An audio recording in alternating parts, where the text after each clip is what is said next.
for any of you out there who are thinking to yourself, well, why does this even matter? Why do I have to use math to evaluate an exercise? Why can't I just push through the fatigue? Isn't there some way to work around it? Because, I want to be able to do things like heavy lifting, and I want to be able to do certain exercises that might have bad SFRs, because there's certain exercises you might want to do that do have a bad SFR, like for instance heavy deadlifting. So let's talk more about fatigue so I can help you to really understand the concerns and the training implications of it. Fatigue is taxing and it is exhausting your central nervous system, okay? There's this thing called CNS fatigue, central nervous system fatigue, and this makes you weaker, all right? So when you are doing an exercise that is fatiguing, you're going to then be weaker on all subsequent lifts because of how it has taxed your central nervous system. Like I said, it is like a minus on your account of energy. You only have so much energy to spend in a session and in a day and in a week.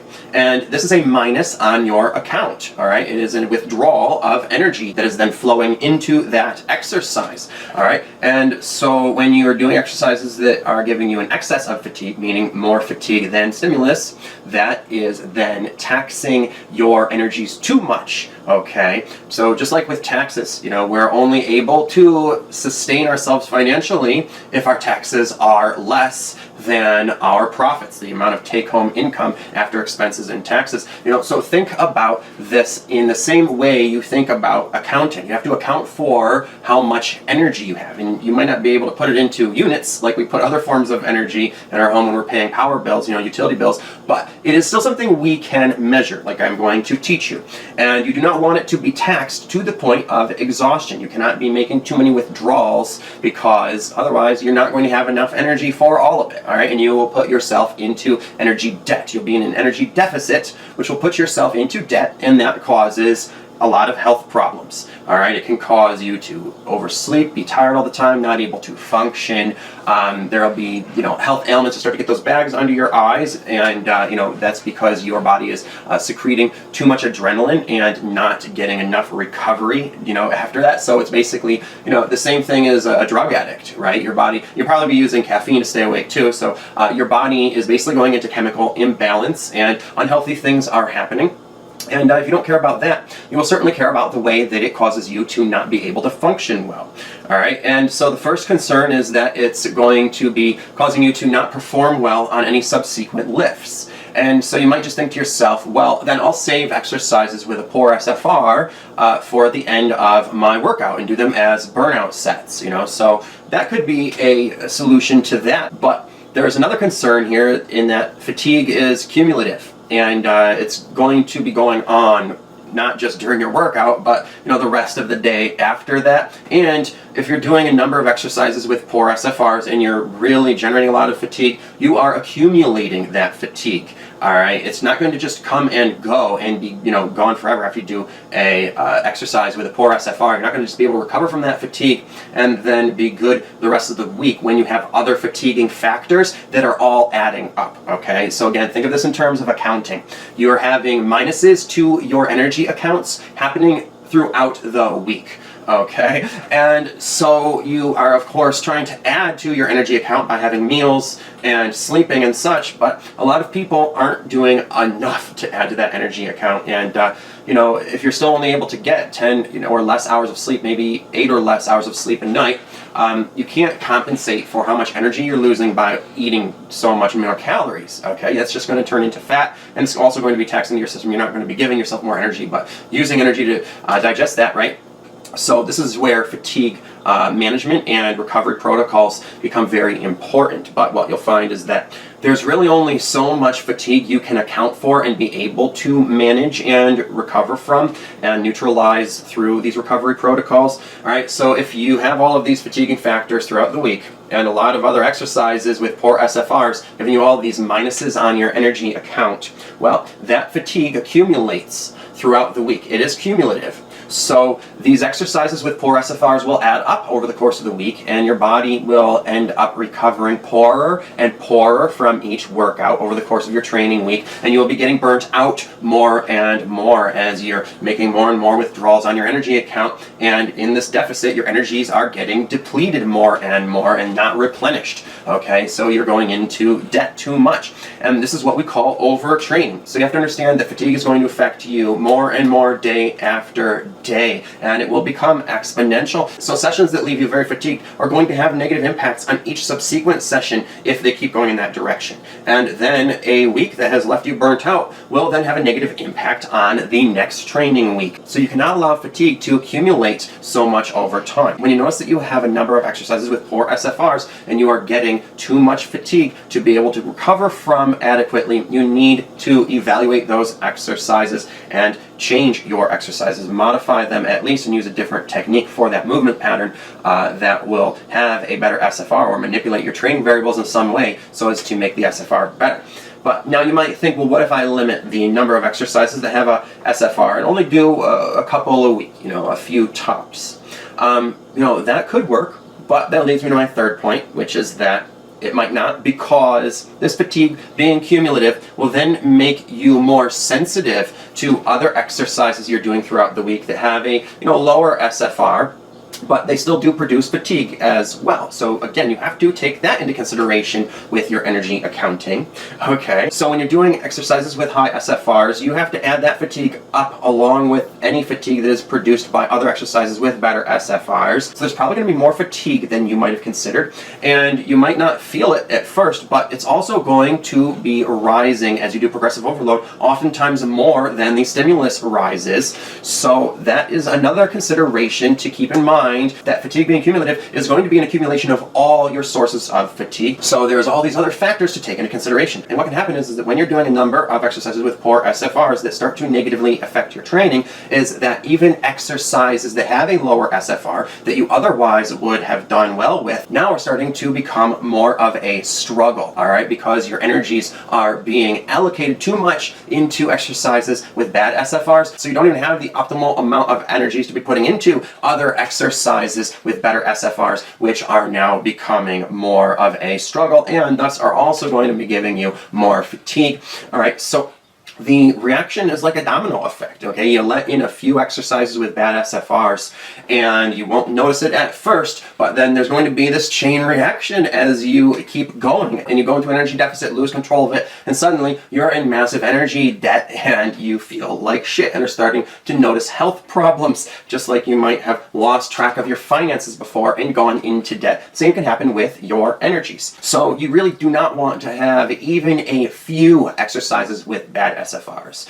All right, maybe you could have one or two if they are really important. All right, if you do want to do strength training and that's so important to you because that's the type of athlete you want to be, then yes, do that. And you're going to have to be simply evaluating those exercises and trying to manage your fatigue as best you can, which is something I'm going to be teaching you about in the next class. But you need to seriously minimize the amount of poor SFR exercises that you do, and only do them when you absolutely need to. And I know that some of you out there are still thinking, well, I'm okay with my routine being fatiguing because, it's a workout. And as an athlete, I have to be willing to sacrifice my energies and put my all into my workout. Even if it makes me tired, that just means to me that I had a good workout and that I gave it my all. And since I consider myself a serious athlete, I'm willing to sacrifice my all for my training. And I feel as though, you have to give it everything you got. Go to the max all the time. That's how you know that you're doing your best.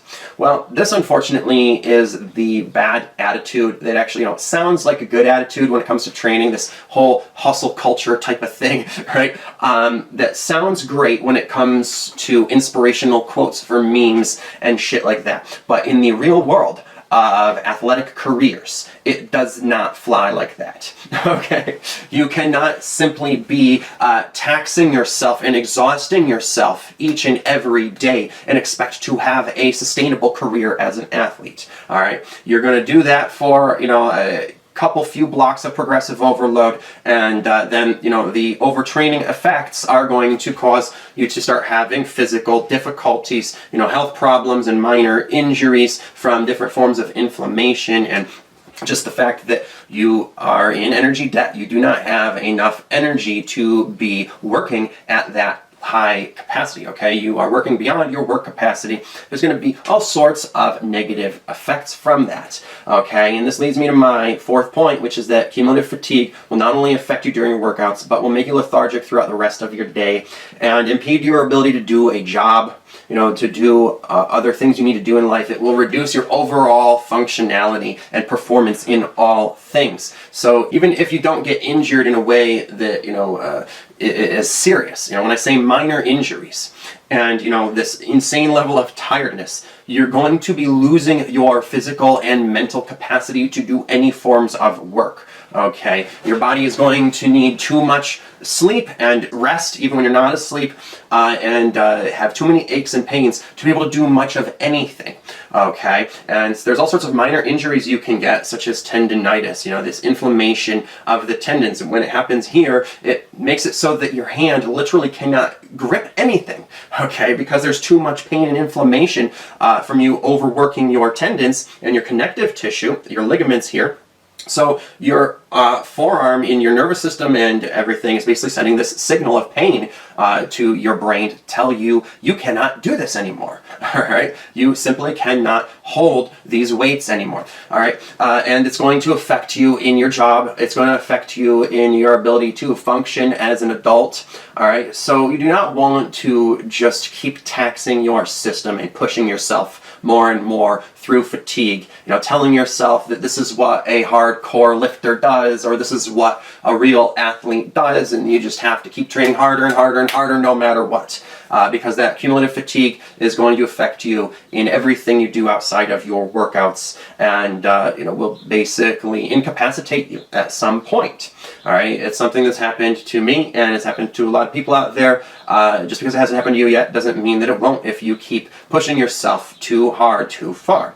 All right, and lastly, if that isn't bad enough for you, this cumulative fatigue leads to inflammation, as I said. It leads to aches and pains and injuries that can then have a negative impact on your training in a big picture way. All right, that is going to then stunt your growth. All right, if you were to develop this tendinitis that I talked about, you're going to be training at maintenance volume or minimum effective volume for a long time because your hands cannot hold on to heavier weight than that, or cannot hold on for a lot of time under tension, right? They cannot hold on to the bar for the full 45 seconds you need of TUT, even with a lighter weight, right? So you're going to be training at about your maintenance volume and maybe doing progressive overload to your MEV for months while that heals, mainly focusing on doing physical therapy, okay? So that's going to kill your gains and stunt your growth long term. It's going to completely ruin your training year. And that is an example that's on the better side, all right?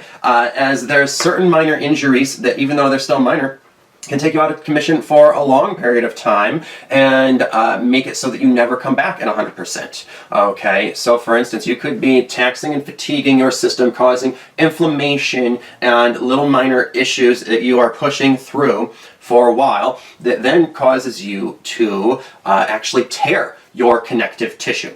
All right, and this is something that is common among bodybuilders. Having tears to muscles and connective tissues and ligaments does happen, and you will hear about it if you talk to enough bodybuilders, so you'll know that this is not some rare example or isolated incident here. But when you do actually have a tear like that, that puts that muscle completely out of commission for a very long time, like the better part of a year or more, and it's going to take tons of physical therapy and really super duper light, low impact work for a long time before you can come back into hypertrophy training. And when you do come back into hypertrophy training, you're never going to get to 100% of where you were at. Not just your 100% of your genetic potential of where you could have gone, 100% of where you were at before, okay, which caused you to tear it. You're never going to get to that point again. Your ability to do progressive overload has been diminished greatly, okay, and it is forever going to be limited from not only what you were doing before, but from where you could have gone if you were training smarter, okay? You have a certain genetic potential that you're only going to reach if you train smart. And so if you are training too hard, which is not smart, and just trying to be a hardcore badass and push yourself to the highest intensity level and max out all the time, you could injure yourself in such a way that makes it so that you now have a much lower ceiling when it comes to your genetic potential. So you're never going to ever be able to reach 100%.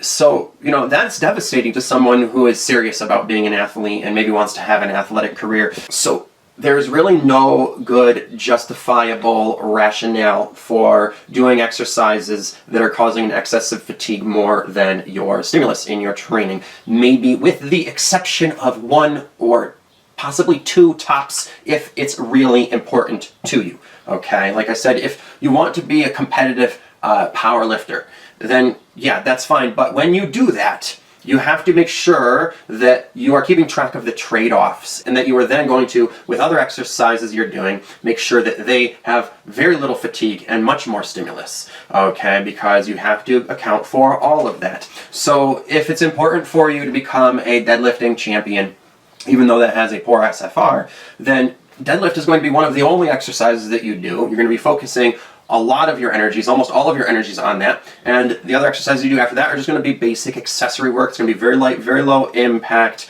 and have a very positive SFR and cause almost no fatigue. So that when you add up all of the fatigue you're generating in that session, it does not add up to be too much. So keep track of those trade-offs. Know that fatigue is your enemy in training that you have to try to inoculate yourself against. You have to fight fatigue by modulating your energies properly in your exercises and keeping track of that SFR, especially as you are doing progressive overload and going from your MEV to your MAV and then maybe even towards your MRV. You're going to be accumulating a lot of fatigue as you do that. And that fatigue will start to kill your gains as you approach the precipice of your MRV and will start to cause some performance issues. And as I said, even with exercises that started out with a good SFR, as you do progressive overload with them, can develop a poor SFR. So it's important to be watching that and manage your ergonomic energies and invest your ergonomic resources in exercises and techniques that have a good stimulus to fatigue ratio. Ideally having maximum stimulus and minimum fatigue.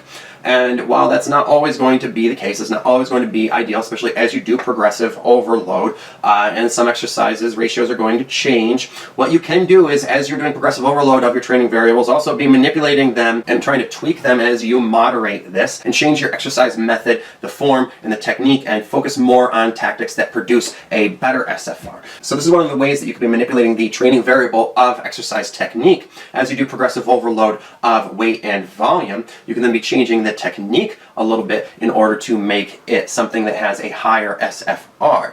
All right. So, for instance, you may start out doing your exercise at the beginning of your block of progressive overload with a lighter weight and a lower volume and a more difficult technique. So for bench press, you might be doing it with 2 dumbbells with a full twist or a big arc like that. And you might be getting a big iso at the bottom with a really big stretch. Doing a lot of things to make it as taxing as possible on your chest for that lighter weight. But as you do progressive overload with weight and with reps and sets, you could then alter the technique in order to make it less taxing. Because as you increase the weight for some sets, and then for other sets, trying to increase the reps and do a very high amount of reps, you might start to feel that huge stretch at the bottom is actually starting to cause you some shoulder pain and maybe some inflammation, right? And it's also getting harder to do that twist, and that's starting to really be taxing on the shoulder joint. So, of course, you need to alter that technique in the opposite direction of progressive overload and make it easier and more efficient, just as strength trainers do with their form. So that can help to keep the SFR a bit more balanced and neutral. So as you are doing your progressive overload, you just want to keep in mind how exercises make you feel.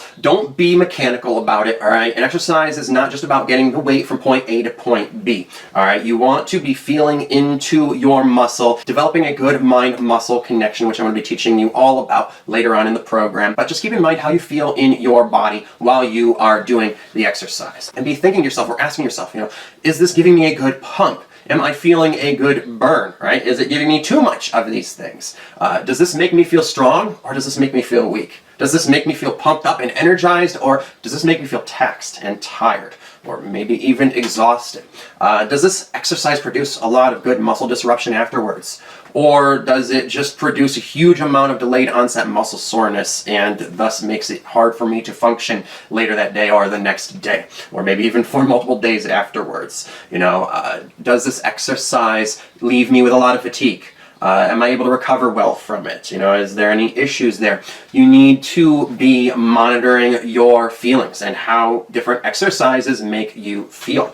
All right, and if you're feeling a certain way after a workout, you need to be able to know which exercises in that session are causing you to feel different kinds of ways. And so when you feel more good than bad, you should be able to know which exercises are causing that have more stimulus than fatigue to cause you those great feelings. And when you feel more bad than good, you ought to be able to pinpoint which exercises have more fatigue than stimulus that are causing you to feel that way. So when certain exercises make you feel pumped up, strong, energized, and you recover well from them and feel like you're ready to get into it again soon after and train even harder and you just feel great about it, those exercises have a good SFR and are ones you should be focusing on more and more. All right, but if there are certain exercises that leave you feeling sore, weak, tired, and fatigued, and you end up sleeping in the next day and feeling tired throughout the day, you need more coffee to stay awake and do your work, and you're kind of struggling to function at work, not just physically but mentally, you're just not at that same level of work capacity, then that's an indication of exercises that have a bad SFR that you want to minimize and focus on less or not at all. Okay, you might want to switch them out for another exercise or modify them and the technique in order to make it easier. Or in the worst case scenario, if they are absolutely necessary, you want to just do them as little as possible, like once a week or twice tops, and also only schedule them before a rest day or even more ideally the weekend, and just try to get more sleep afterwards and do as much as you can to recover.